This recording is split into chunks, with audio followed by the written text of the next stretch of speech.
At the edge of the map, where the land unravels into wind and water, lies Patagonia, the bottom of the world.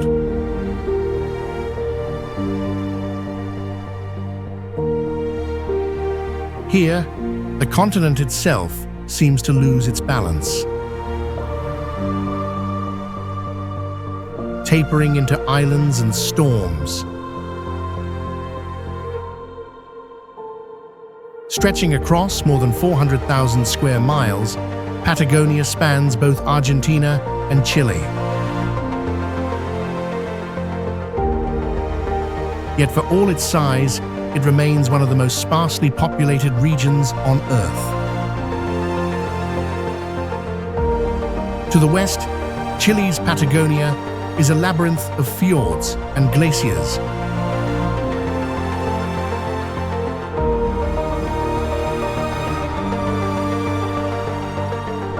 To the east, Argentina's side unfolds in open plains, salt lakes, and cliffs where the land feels infinite.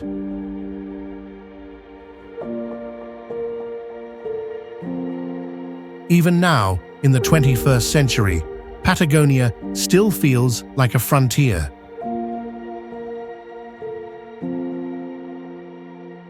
Nature rules here absolutely and unapologetically.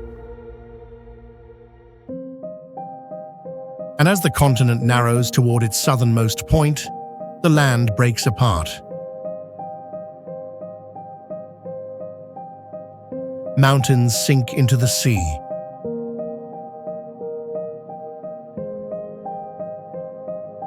Here lies Tierra del Fuego, the land of fire.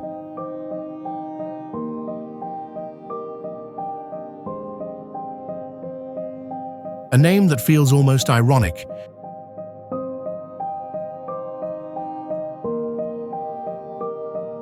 Because down here, there's not much fire, only ice, water, and an endless wind that never seems to rest.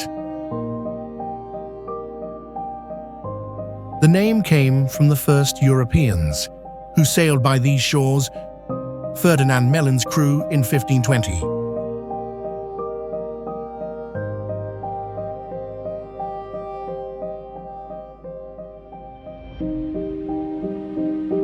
As their ships pushed through the cold mist of the strait that now bears his name, they saw countless flickering lights on the horizon. Bonfires lit by local peoples. This archipelago is split between Chile and Argentina, divided by the invisible line of history and politics. On one side, the wild fjords and glaciers of Chile. On the other, Argentina's southernmost province. Peat bogs and windswept grasslands stretch toward jagged mountains, while forests of twisted beech trees bend under the constant wind.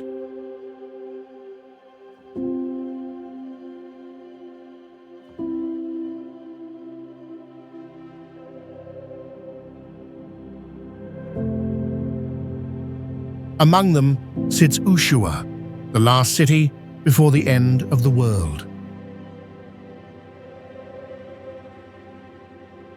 It began as an outpost in the late 1800s, built by Anglican missionaries among the Yagan people. Later became a penal colony, Argentina's answer to Siberia.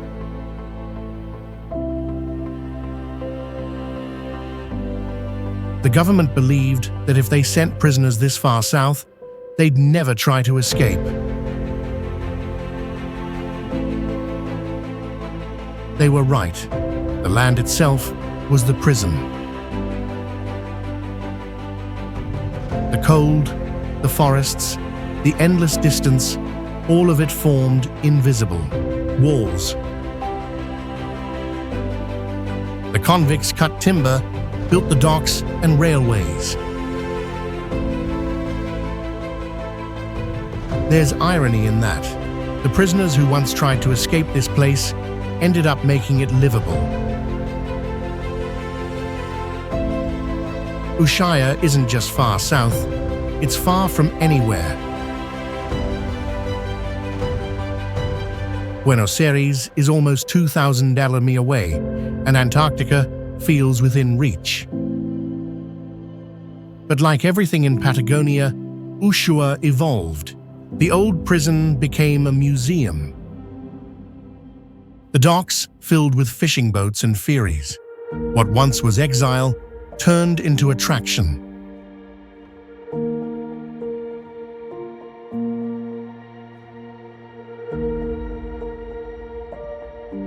The end of the world became a destination.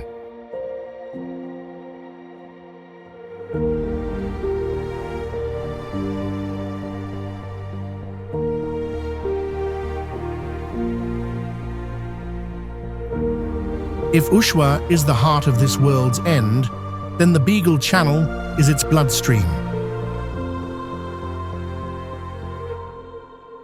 A long, cold passage between Argentina and Chile that stretches along the southern edge of Tierra del Fuego. The channel takes its name from HMS Beagle, the ship that carried a young Charles Darwin through these waters in the 1830s. It runs about 150 miles from east to west, connecting the Atlantic and the Pacific through a maze of islands and coves.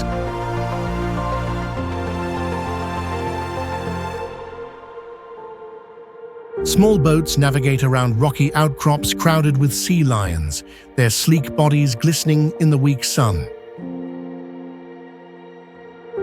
They bark and fight for space, unbothered by the passing vessels.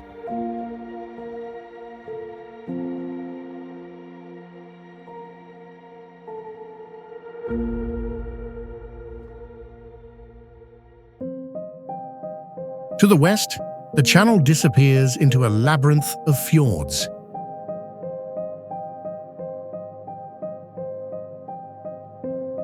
Out there, glaciers spill their rugged tongues right into ice-cold waters.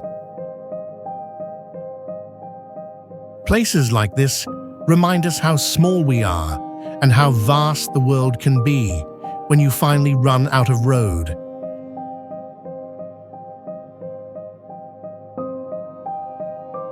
In the middle of the channel, a lonely lighthouse stands on a rocky outcrop, roughly 5 nautical miles east of Ushuaia. Lysa, the Scouts in French, a title given to the chain of islets by early explorers of the region.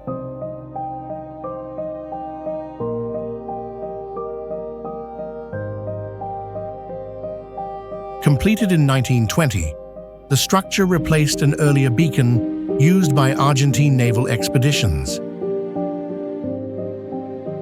The tower rises 33 feet high, painted in red and white horizontal bands and built from brick and concrete.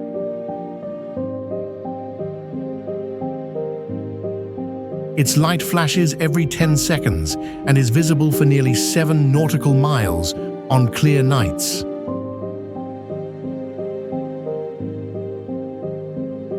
Unlike many of the world's maritime beacons, it has always been automated and uninhabited, maintained remotely by Argentina's navy. Laserclar is often mistaken for the mythical lighthouse at the end of the world made famous by Jules Verne's 1905 novel.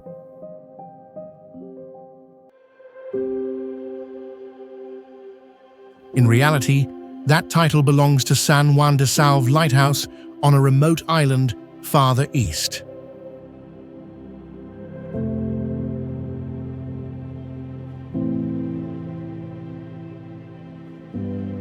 At the far end of the Beagle Channel, Mateo Island hosts one of the southernmost penguin colonies on Earth.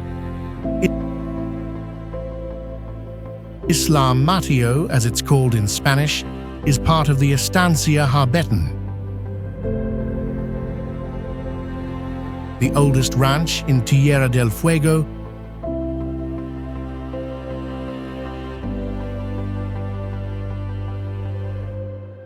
Founded in 1886.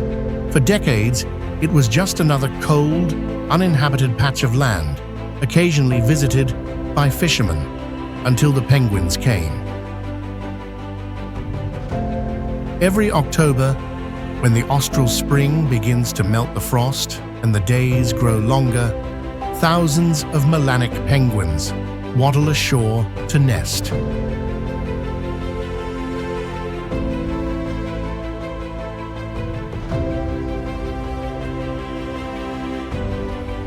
The colony numbers around 3,000 breeding pairs, and though most will migrate north by late March, some remain year-round. Over time, other species join them.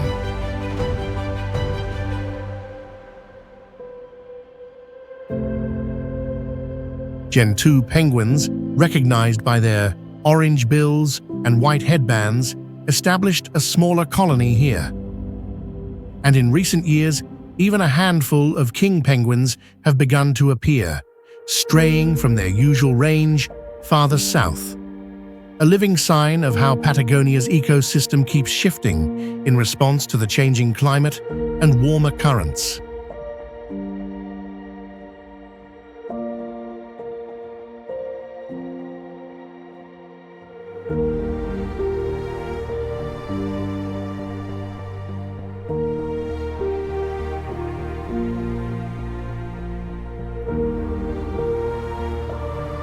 Leaving the Beagle Channel, the sea opens and changes character.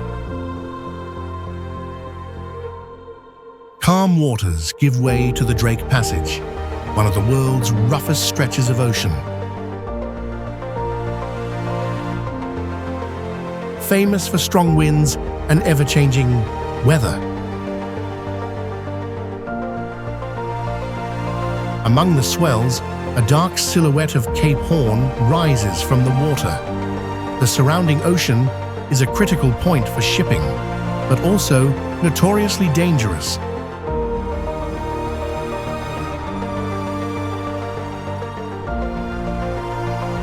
Earning the Cape a reputation as a graveyard of ships. The first recorded rounding was by Ferdinand Mellon in 1520, completing the first circumnavigation of the globe. Since then, Cape Horn became an essential passage for European trade ships traveling between the Atlantic and Pacific.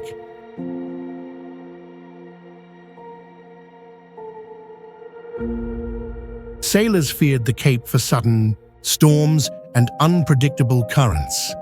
Even today, commercial vessels approach it cautiously.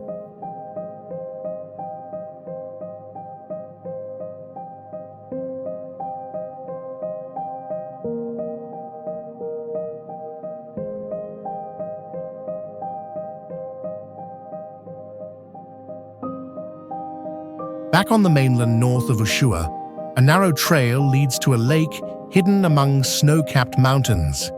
Laguna Esmeralda, true to its name, glows in impossible shades of turquoise.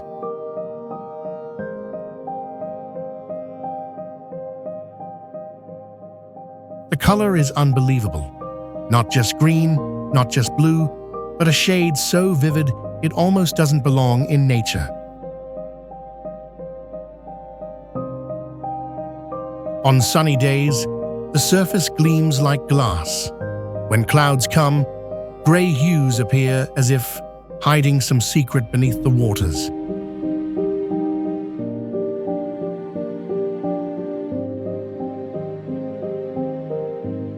At the far end, the Ojo del Albino Glacier descends between two cliffs, feeding the lake with meltwater year-round. And that's where the color comes from. Glacial silt suspended in the water, scattering light into that electric hue.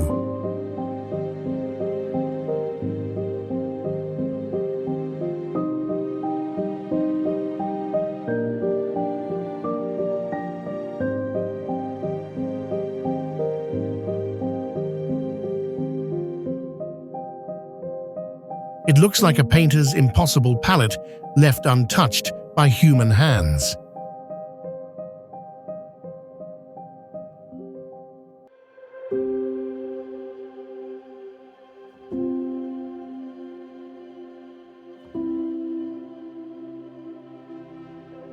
The islands of Tierra del Fuego are separated from the mainland by the Strait of Melin, a narrow, twisting passage connecting the Atlantic Ocean with the Pacific.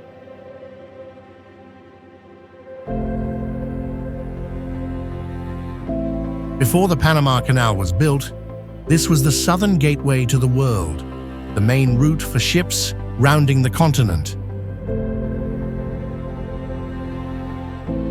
The waters here are unpredictable, shifting currents, strong winds, and sudden fog that can erase the horizon in minutes.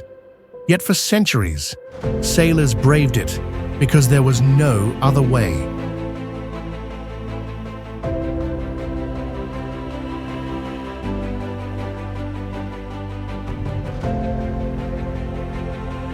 Ferdinand Magellan spent 38 days threading through its channels, guided only by luck and endurance. Modern ships still use the strait: cargo vessels, research boats, cruise liners heading toward Antarctica. And even now, when satellites can trace every curve, crossing it feels like an adventure.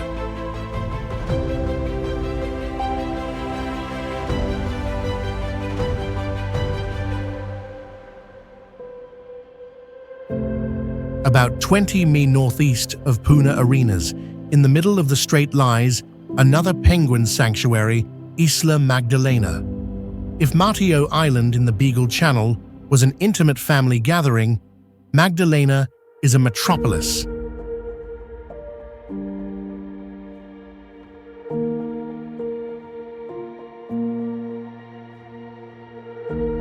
Here, tens of thousands of seabirds turn the landscape itself into something alive.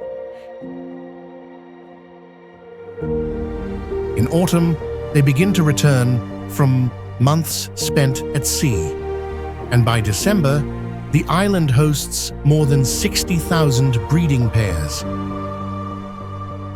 Compared to Martillo, where penguins share the beaches with Gentoo and the occasional king penguin, Isla Magdalena is almost exclusively Magellanic territory.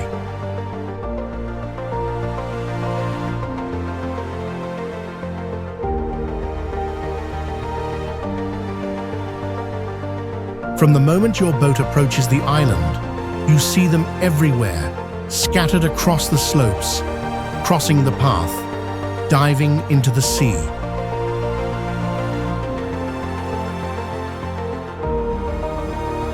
There are no enclosures, no barriers, just a marked trail cutting through one of the densest penguin colonies near Earth. The landscape around the island is sparse, almost barren, but for the busy families, it's perfect. Low dunes, hardy grasses provide shelter from the wind and predators.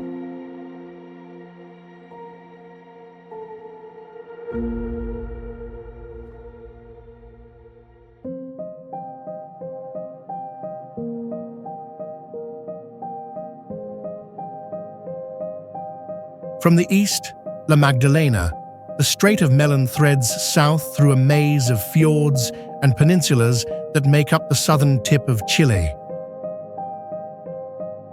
On the shores of one of them, the Ultima Esperanza Sound, lies Puerto Natales, a small port town surrounded by mountains.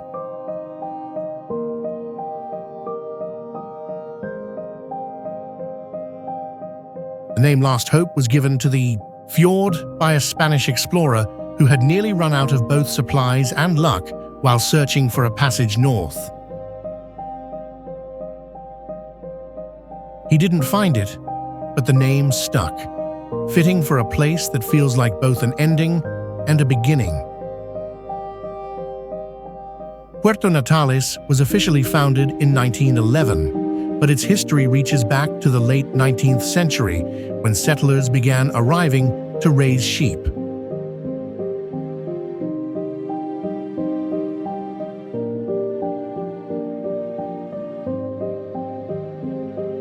The nearby plains proved perfect for grazing, and the region quickly became part of the booming Patagonian wool industry.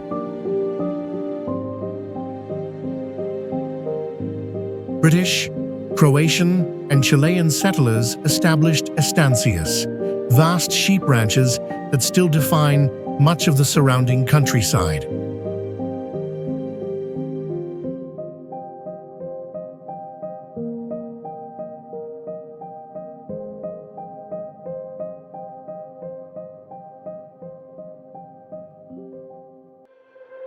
The waterfront is the heart of the town.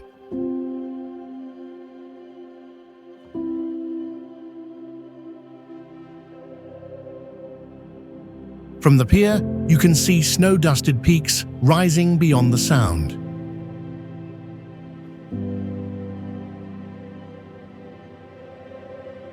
This is Torres del Paine National Park.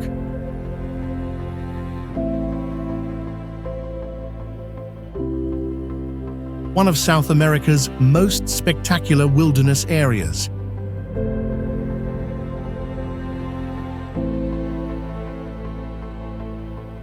Leaving Puerto Natales, paved roads fade into gravel, and civilization slowly disappears.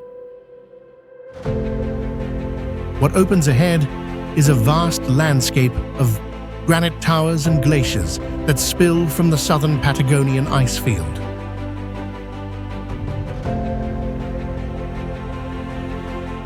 The third largest ice mass on Earth.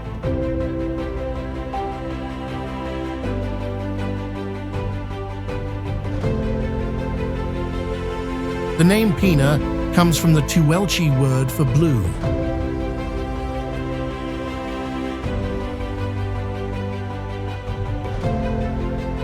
And everything here seems to carry that color. The lakes, the mountains, even the shadows. At its center rise the park's most famous features, the Torres del Paine and the Quirinos del Paine. Massive rock formations sculpted by ice over 12 million years.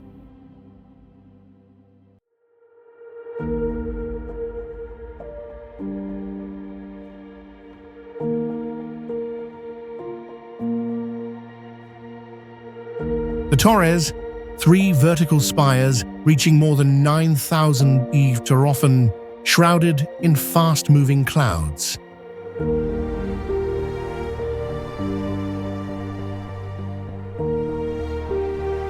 Nearby, the Canos with their dark sedimentary caps and pale granite bases show the geological layering that makes this range unique.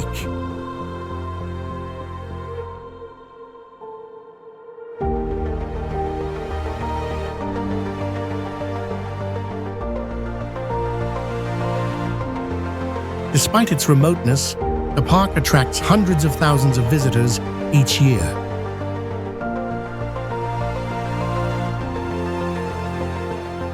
The weather shifts constantly, a mix of rain, snow, and sunlight that can all happen within an hour.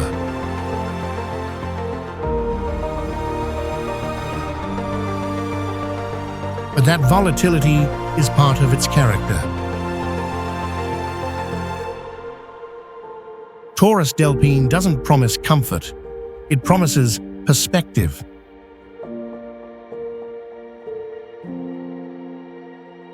Showing how landscapes can be both harsh and delicate.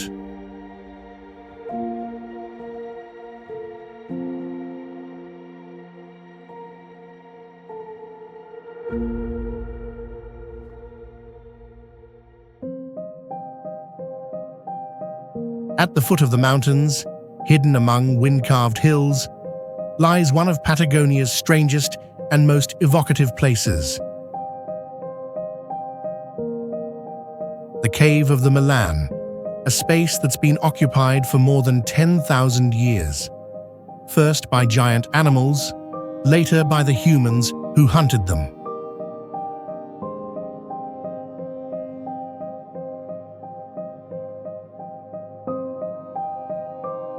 The cave was made famous in 1895 when a local settler discovered a piece of strange furry hide preserved by the cold air.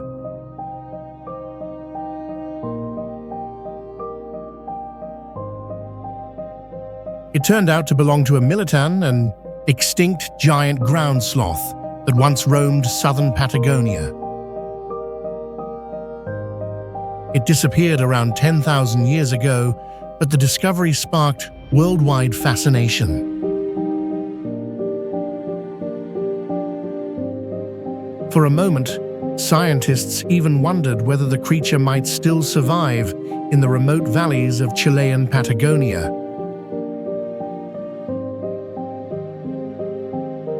Since then, excavations have revealed evidence of early human presence. The cave became a time capsule of a world that existed before glaciers fully receded.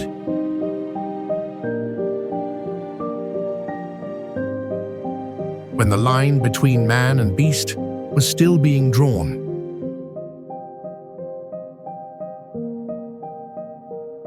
Crossing back into Argentina, the road winds east toward El Calafate.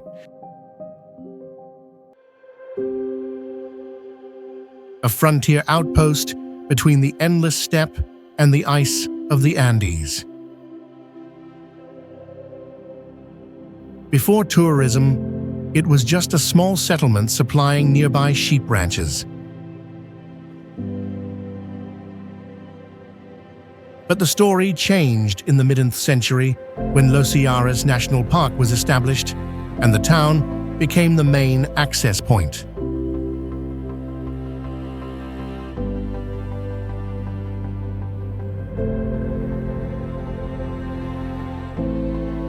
The name Calif comes from a hardy Patagonian shrub that bears dark blue berries. Local legend says that anyone who eats the fruit is destined to return to Patagonia. Maybe that's why travelers keep coming back, drawn not only by the glaciers, but by the strange beauty of this remote land. Just outside town lies Laguna Nemes, a protected reserve and home to more than 70 species of birds, including a large colony of Chilean flamingos.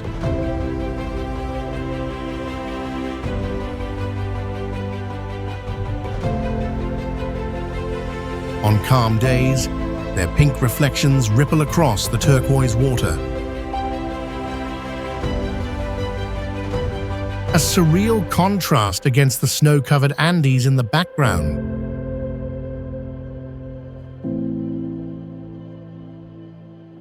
Yet for most visitors, El Calafate serves as a gateway to one of Patagonia's most iconic spectacles, the Perito Moreno.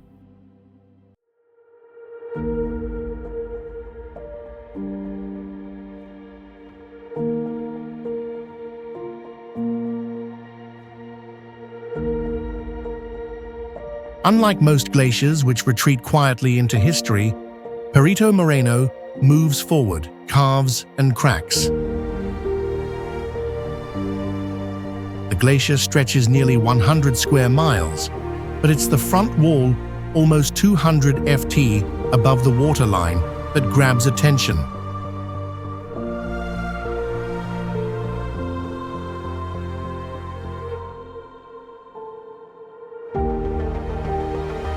From the observation decks, the ice looks impossibly blue, a color so pure it seems unreal.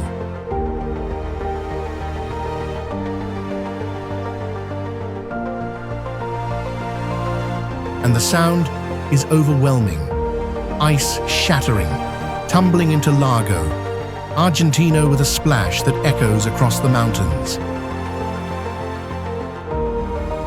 Every few minutes, the glacier groans and a piece collapses into the water. There's a rhythm to it, a breathing force of nature.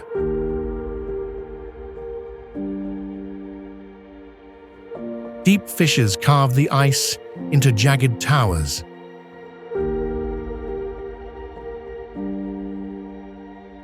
Small caves open to reveal walls of perfect azure.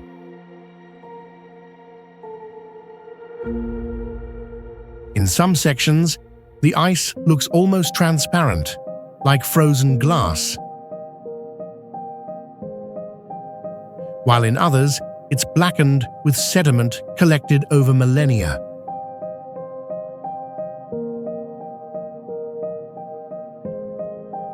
A few hours north, we meet one of Patagonia's most recognizable silhouettes, Mount Fitzroy.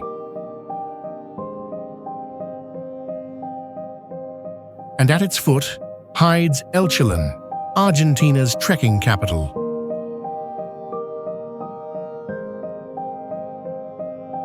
Born in the 1980s as a strategic foothold in a border dispute with Chile, it's grown into a mecca for hikers and climbers chasing the perfect skyline.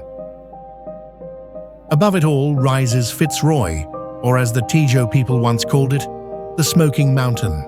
Not because it's volcanic, but because the peak is so often wrapped in its own private cloud.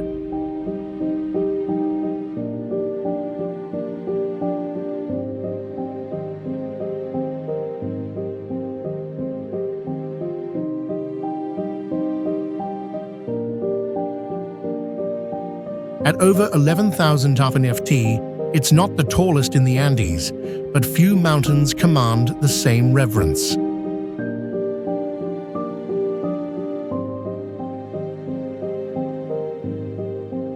The approach is part of the experience. Trails begin almost at Elchillon's doorstep, winding through Langanga forests.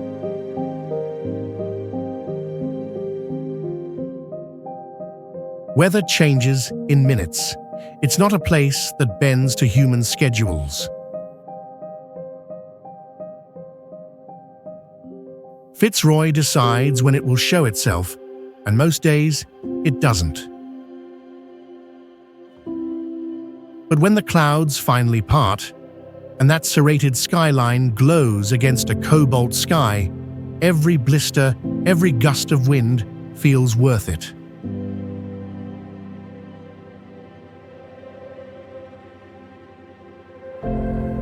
Further away from the Andes, landscapes are different.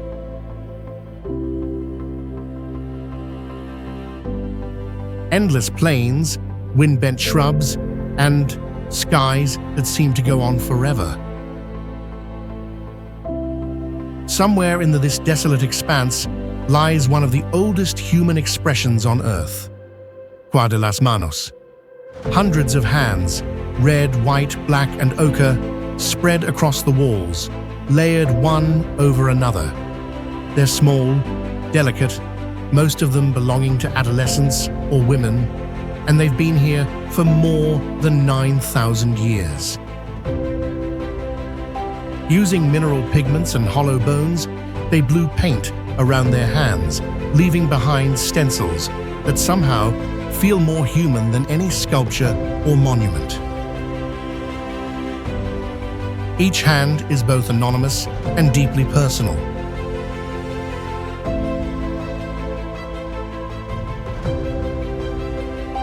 A signature, a declaration we were here.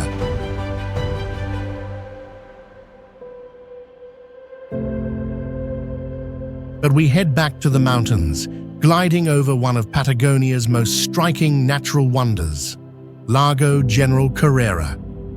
Formed by glaciers thousands of years ago, it's the largest in Chile and the second largest in South America. The waters are so vividly blue, they seem lit from within.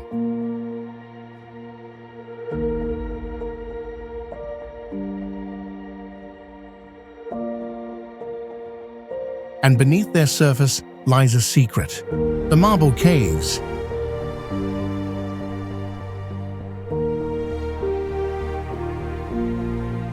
They were sculpted by waves over 6,000 years into smooth corridors, columns, and domes of swirling blue and white stone. The walls are strict and polished.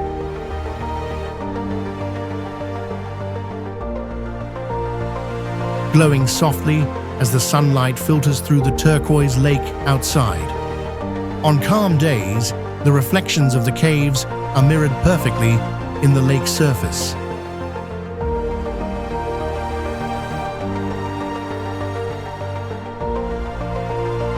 Creating the illusion of floating through an endless blue sphere. Geologically, it's pure chemistry, calcium carbonate dissolved and reshaped by water erosion.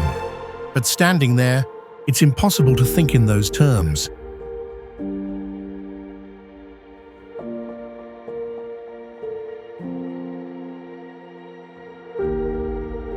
It feels more like art. Every turn reveals a new pattern.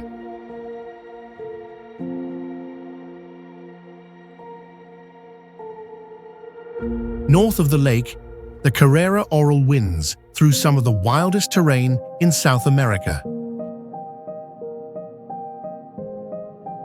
It's not a highway in the usual sense, more a long, narrow thread of gravel carved through mountains, fjords, and temperate rainforest.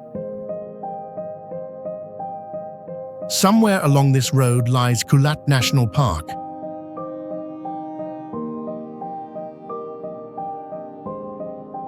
Home to one of Chile's most surreal natural sights, the Hanging Glacier, an immense wall of ice suspended between two dark cliffs seemingly floating above the valley.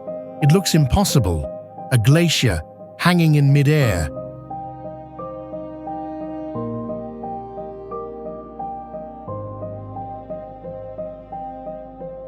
Its base ending not in a lake, but an empty space. From that gap, meltwater cascades down hundreds of feet in a roaring waterfall, disappearing into the forest below.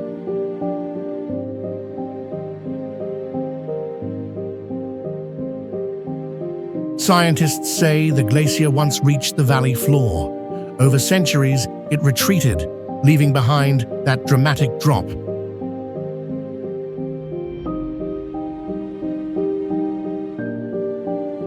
On the shores of Argentina's Atlantic coast, Puerto Madryn was founded in 1865 when Welsh settlers landed here after a perilous voyage across the ocean. Today, the town's famous for the giants that visit its bay every year.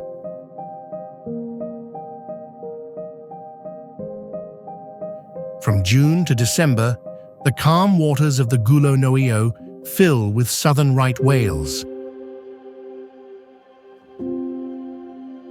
Massive creatures that migrate thousands of kilometers from Antarctic feeding grounds to mate and give birth near the coast. Sometimes they appear right off the pier, mothers and calves gliding slowly through the turquoise water.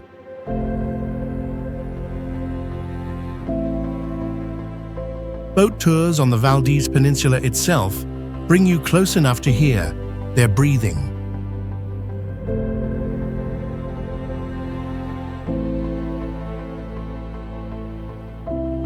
A deep, thunderous exhale that echoes across the still sea. The southern right whale was once hunted almost to extinction.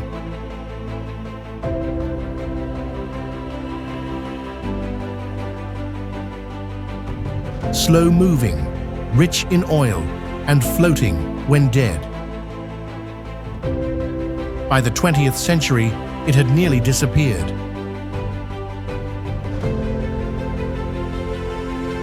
But here, along the protected bays of Valdez, the population has rebounded. The peninsula became a UNESCO World Heritage Site in 1999.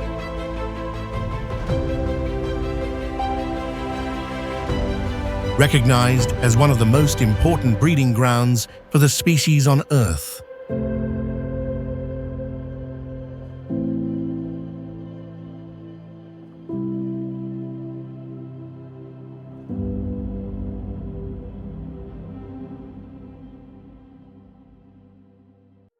Trevan is another town born from the dreams of Welsh immigrants who crossed the Atlantic in the 19th century.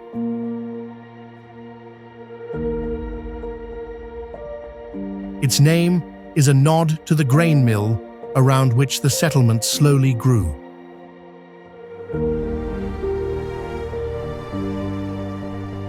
While nearby Puerto Madryn marked their first arrival, it was here that many of them finally found the landscape reminiscent of the distant homeland.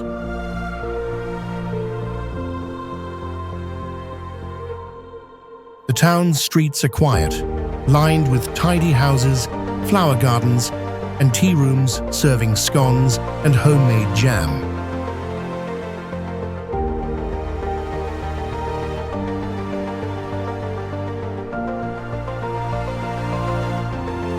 The local school still teaches some Welsh history, and family names like Jones, Hughes, and Roberts remain common. Beyond the town, the road climbs into the mountains and into one of Argentina's most beautiful protected areas, Luzas National Park.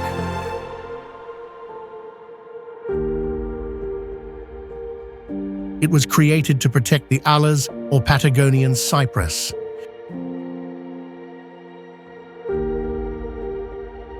One of the oldest living tree species on Earth.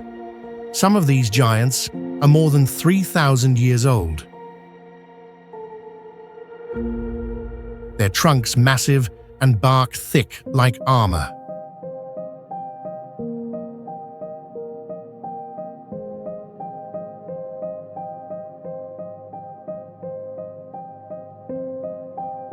Nearby, another town began as a trading post for settlers and sheep ranchers, but his real story arrived on rails.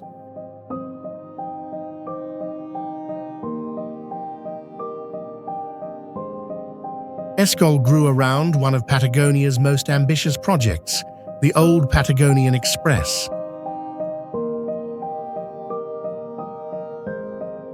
A part of a grand plan to connect Argentina's remote southern territories by rail.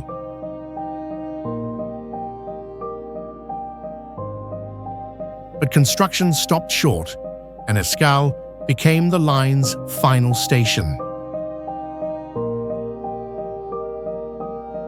Against all odds, the little train endured.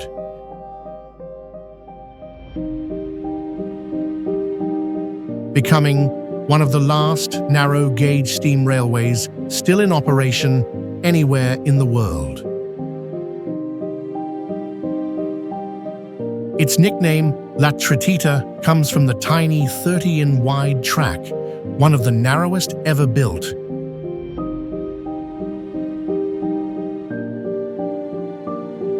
The locomotives, small steam engines imported from the United States and Germany, still burn wood and diesel.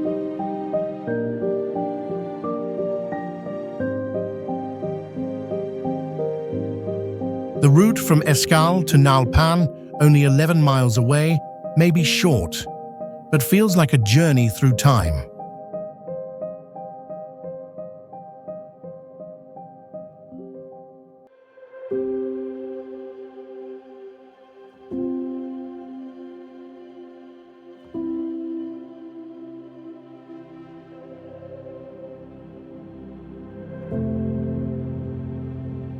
Off the coast of southern Chile, Chiloé Island feels apart from the rest of the country, as if the ocean around it preserved not only landscape, but the way of life. The island's story began long before the Spanish arrived.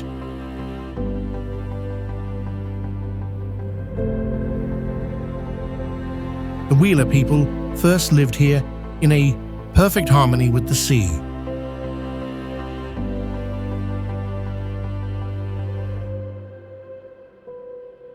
Later came the Spanish and Jesuit missionaries building wooden churches in every village. More than 60 in total.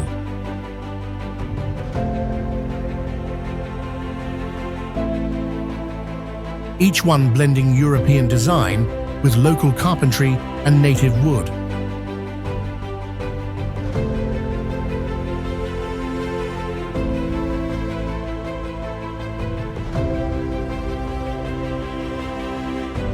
But Chiloé's most famous image are the palapitos, the stilt houses built by fishermen who needed to live close to their boats.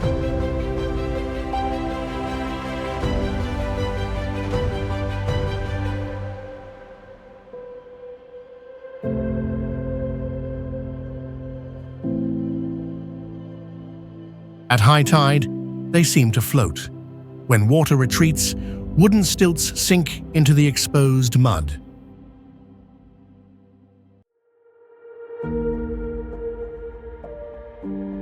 Many were once humble homes and workshops. Over time, some fell into disrepair. Others were restored into guest houses and art studios. Their facades painted in bright colors that fade beautifully in the rain mirror, the island's spirit.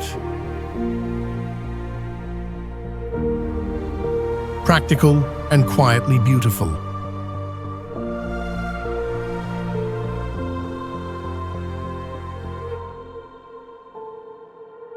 Puerto Varas, one of the most picturesque towns in Patagonia's northern edge, sits quietly on the shores of Lake Yankee Way. It was founded in the mid-19th century by German settlers invited by the Chilean government to colonize the Lakey district. Their influence is everywhere in the steep-roofed wooden houses, the tidy gardens, the pastries in the cafes. On the other side of the lake, the reflection of Oso volcano stretches across the water, a flawless cone of snow and lava.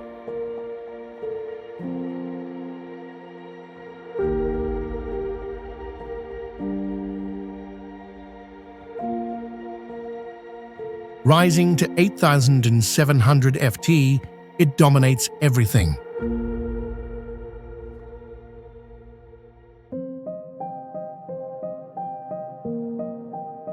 The slopes are so smooth, they look drawn by hand, masking the violent history beneath.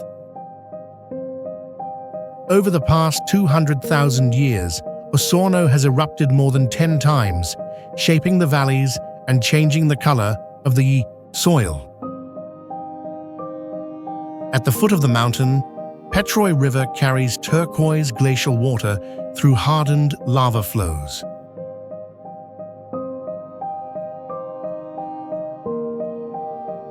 Over time, the current carved the rock into smooth, otherworldly shapes, now known as the Petro Waterfalls.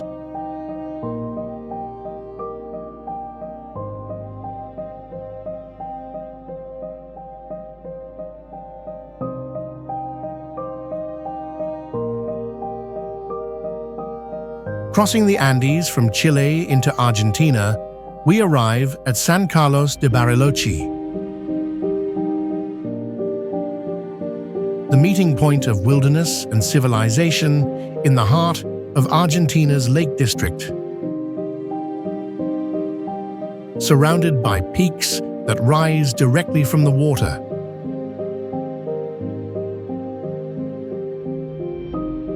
Founded in the early 1900s by German settlers, it grew into the Argentine Switzerland, alpine-style chalets and chocolate shops blending with Patagonian scale.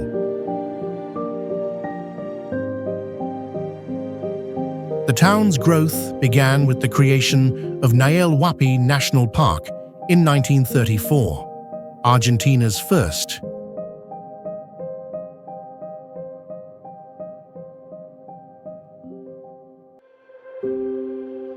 Chico, A 37-mi loop climbs into the hills west of town, winding through forests, passing hidden bays and small chapels.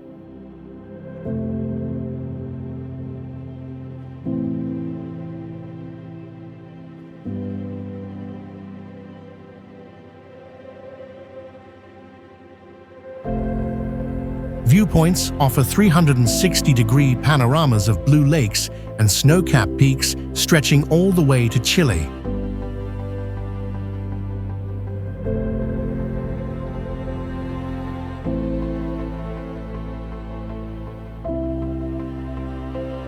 Along the way, the road passes Hotel Yao Yao, the grand Patagonian lodge built in the 1940s. Its timber and stone design became the model for mountain architecture across the Andes.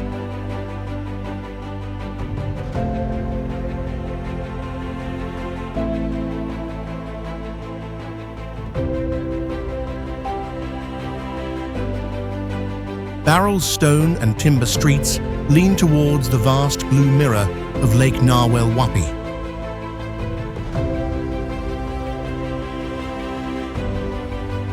The immense glacial heart of northern Patagonia.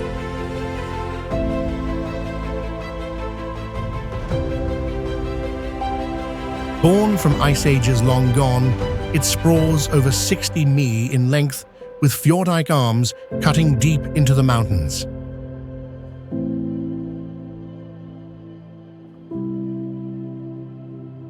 The lake's waters are startlingly clear, sometimes turquoise, sometimes navy, depending on the light.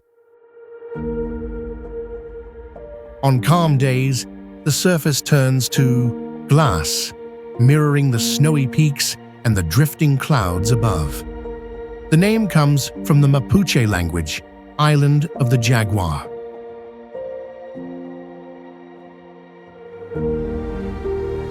That hint of mystery feels right. Beneath the surface lies not only great depth, almost 1/500 Tarjmifti, but also stories and legends.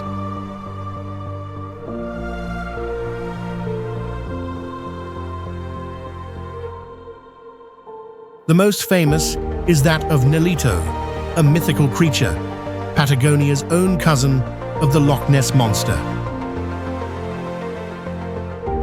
Most locals tell the story with a grin, but part of them still leaves room for wonder.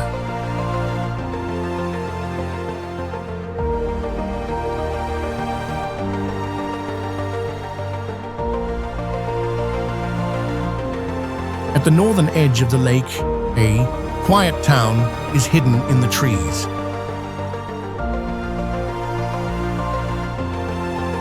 While Bariloche grew into a city, Viola Angura stayed closer to the land. It's the kind of place where people still leave their doors unlocked.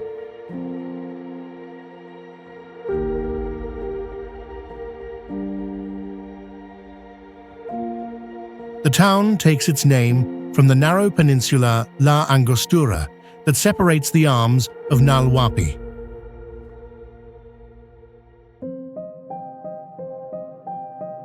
The landscapes are extraordinary, a blend of wild Andean forest and postcard calm.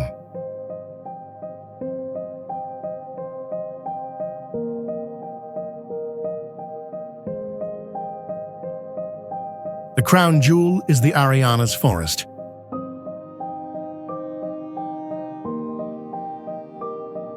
A grove of cinnamon-colored trees with smooth, twisting trunks that glow almost orange in sunlight. The Arayan grows elsewhere in Patagonia, but never in such pure concentration.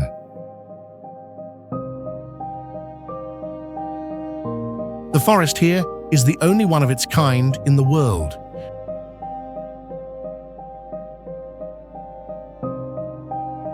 And some trees are said to be more than 300 years old. Around town, Lago Corintoso empties into now a Huapi through one of the world's shortest rivers, just a few dozen feet long.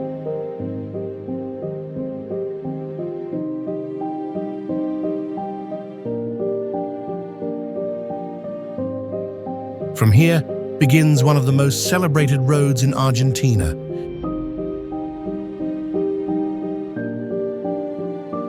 The Road of the Seven Lakes.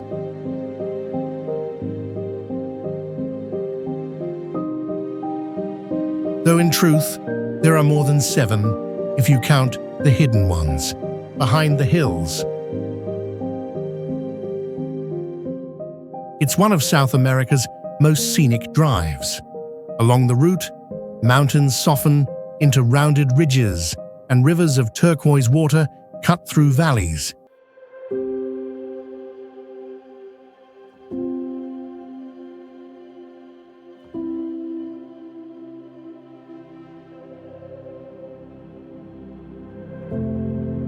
The landscape shifts constantly. One moment, you're driving through shadowed forest. The next, the trees part and lakes gleam under the sun.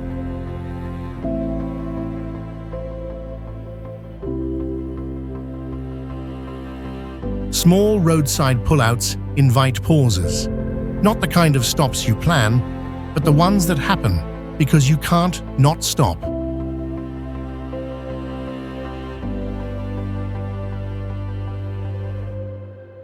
The route traces an old path once used by Mapuche communities moving between valleys.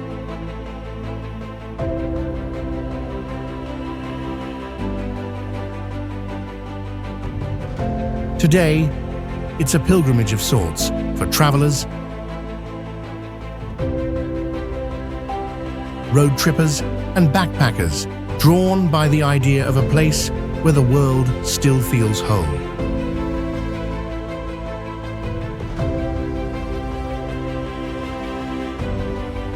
The road ends, or maybe begins, in San Martín de los Andes, another charming alpine town on the shore of Lagoa.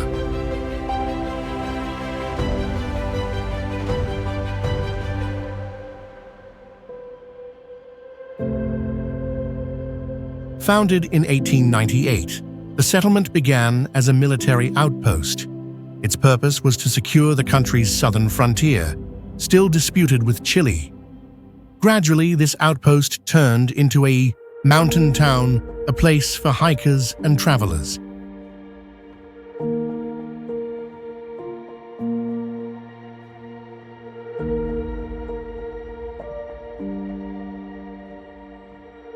The architecture is distinctly Patagonian.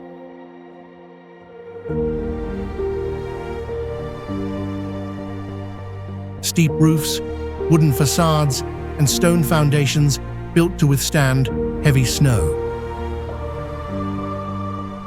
The lake itself, Lagoa Laca, stretches for 15 miles with steep cliffs and thick forests on both sides. Its waters are so clear that from a boat you can see straight down to the submerged branches of fallen trees. The lake drains westward through the Wawum River, crossing into Chile, one of the few Argentine lakes that naturally flows toward the Pacific.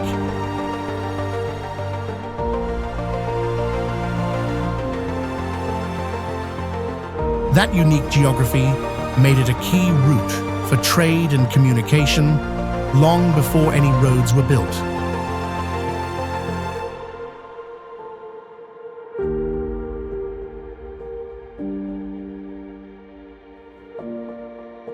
Not far from San Martín de Losas, a snow-capped peak begins to rise above the forest line, perfect and symmetrical. Seen from any direction across the lake or even miles away in Chile.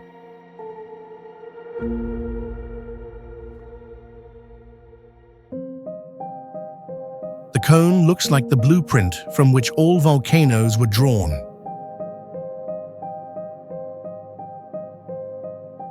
This is Lenin Volcano, the sacred mountain of northern Patagonia.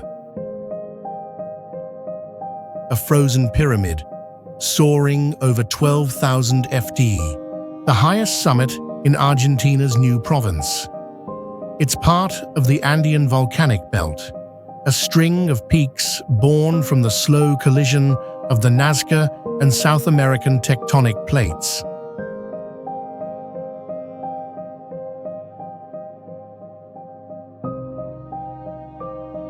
The volcano gives its name to the park that surrounds it, a vast wilderness stretching across more than 1 million acres.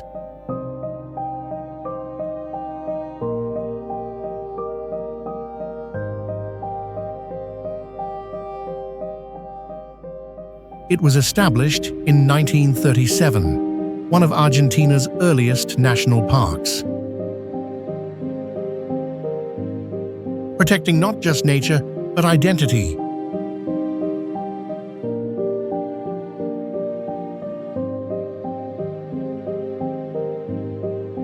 Because to the locals, Lanin is a living spirit, home to the Pan, the guardian of the natural world.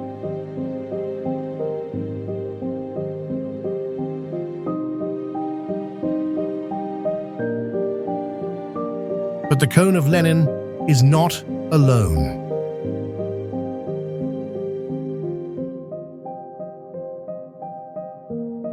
Further west, the volcanic belt continues, punctuated by 2 more peaks. One of them, Vieira Volcano, is one of South America's most active and charismatic mountains.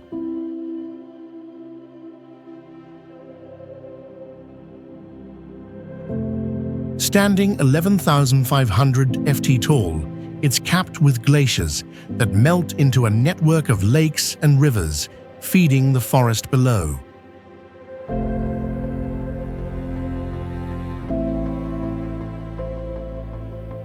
Unlike Lanin, which has slept for thousands of years, Via is active almost constantly,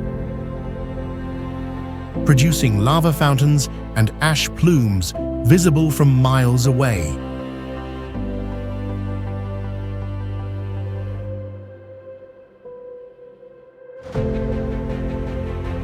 Its lava lake, sometimes exposed at the summit, glows like a molten heartbeat.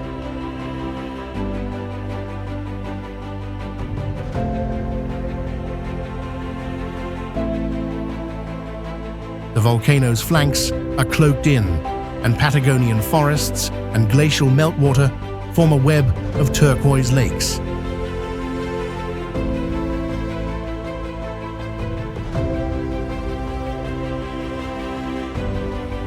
In winter, the upper cone disappears beneath snow, while summer reveals the dark volcanic rock.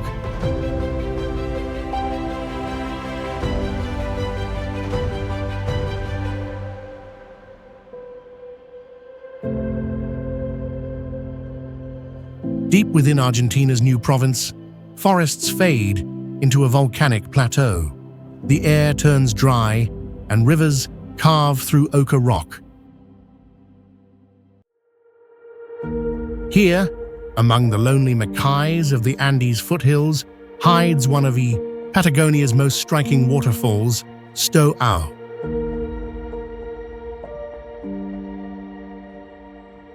The name itself, Agrio, means sour, a nod to the river's acidity.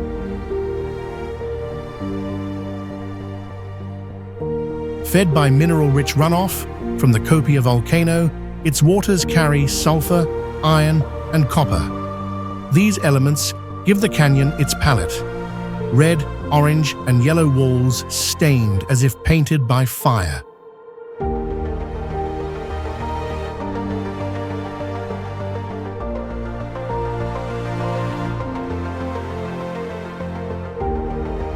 The basalt formations surrounding it are remnants of ancient lava flows solidified into geometric patterns. Scientists have studied the Agrio River's chemistry for decades.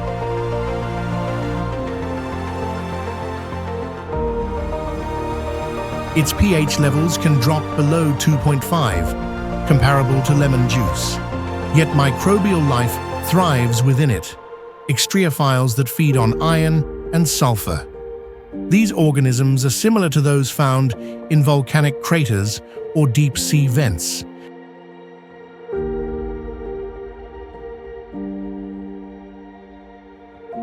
offering clues to how life might exist on other planets.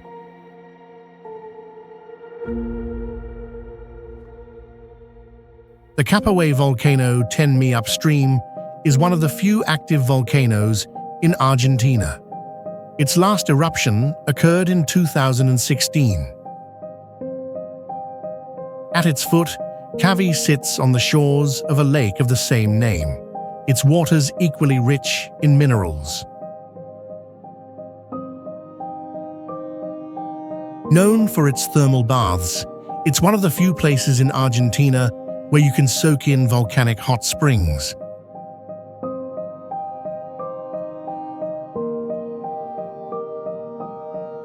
The milky blue mirror of Lake Cavoy is surrounded by black volcanic slopes and forests of strange, prehistoric trees.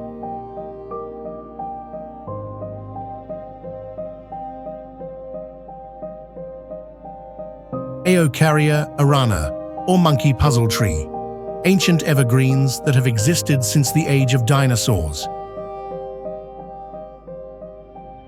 They can grow over 150 ft tall and live for more than 1,000 years.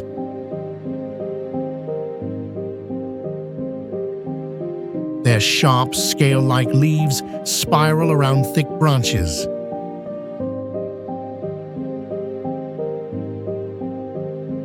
Eukarya forests once covered vast areas of Patagonia, but today they survive mainly in protected regions.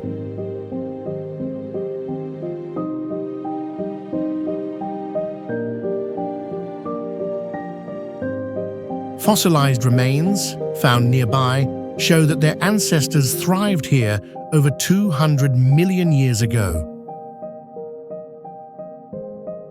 Long before the Andes even existed.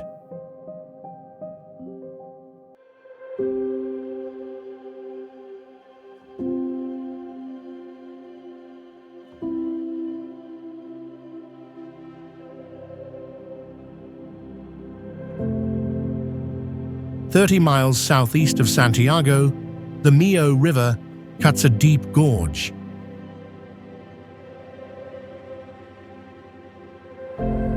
This is Cajon de Lipo, a corridor of rock where the Andes reveal their underlying power.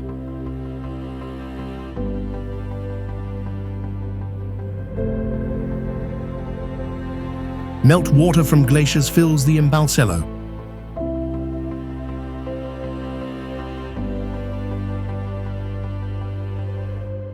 An aquamarine reservoir perched at 8,200 ft above sea level. Built in the 1960s, the dam holds over 66 billion gallons of water.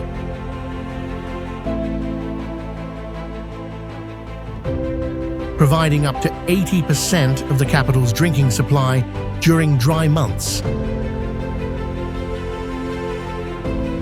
The canyon lies in one of 4 main volcanic belts along the continent.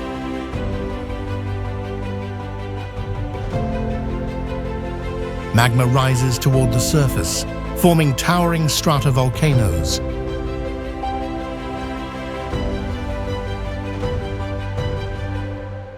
Water from rainfall and snow melt infiltrates deep into fractures and bedrock, descending several miles. Heated and enriched with minerals, it resurfaces through faults as hot springs. With temperatures up to 160 degrees F, Terras de Olina cascade down a cliff in natural terraces filled with steaming milky blue waters.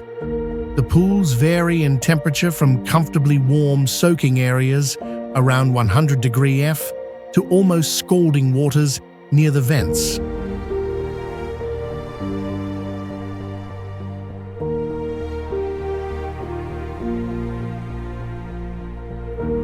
The Andes continue further north, a broken spine of peaks and valleys that runs for thousands of miles.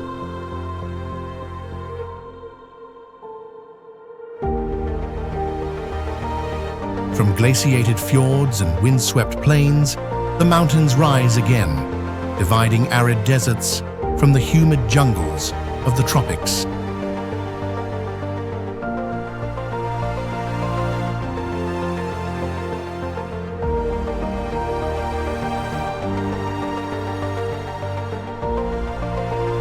South America changes the air, the colors, the rhythm of life.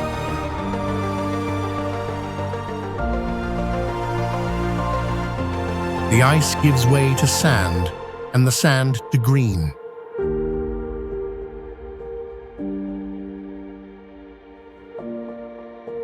But those are stories for another journey.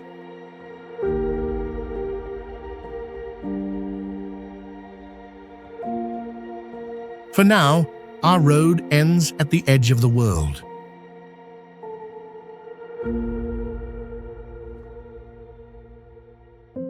Thanks for watching, and see you soon.